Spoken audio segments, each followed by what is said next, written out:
Now, even when the common law requires a writing, there may be an exception to the statute of frauds writing requirement in certain circumstances. There are about 4 times when there may be an exception to the writing requirement.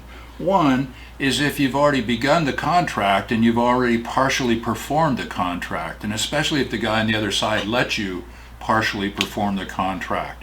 You hire a guy to build that $30,000 patio in your backyard.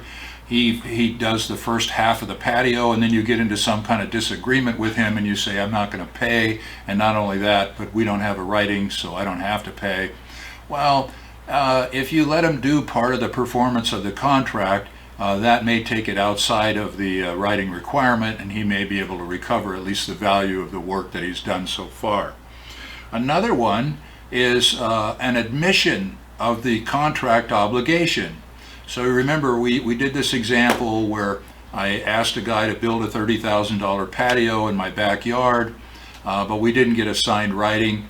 And every day I came home from work and I said, it looks good, keep going. And then when he got done, I said, I don't have to pay. You didn't get the signed writing that's required by law.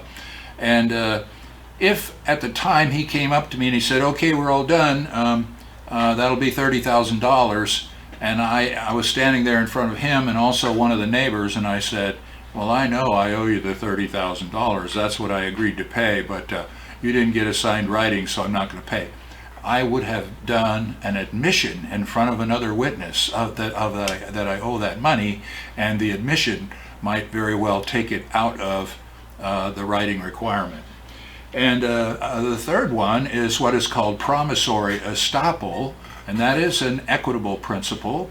But remember, as the guy came and he worked on my patio every night for about 10 days with his crew, and I came home from work every night and I said, it looks good, you guys are doing great, keep going, I'll pay you when you get done.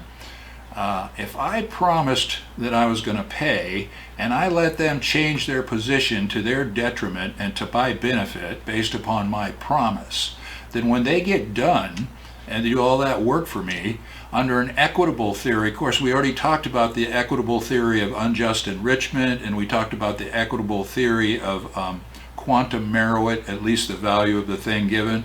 But another equitable principle is promissory estoppel. And if I promise to pay, and now I'm trying to back out because of a failure of the writing requirement, I may be estopped from asserting that based on my promise. And I may have to pay even though the writing requirement was not done. And the fourth exception to the statute of frauds is a thing under the Uniform Commercial Code.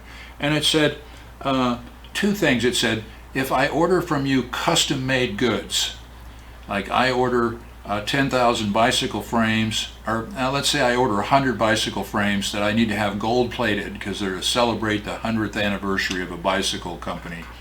Well, if I cancel that order and say I don't have to pay because there wasn't a writing, you're stuck with 100 gold-plated bicycle frames, and who else can you sell those to? Nobody's going to buy them. So an order for custom-made goods, that takes that outside the writing requirement, at least between merchants. And also oral contracts between merchants that have been confirmed in writing.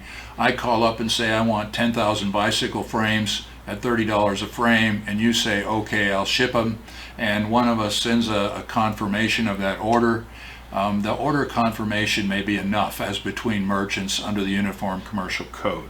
So those are the 4 most common exceptions to the writing requirement: partial performance of the contract, a verbal admission of the existing contract obligation, promissory estoppel, the equitable theory, and exceptions between merchants under the Uniform Commercial Code. That's it for exceptions.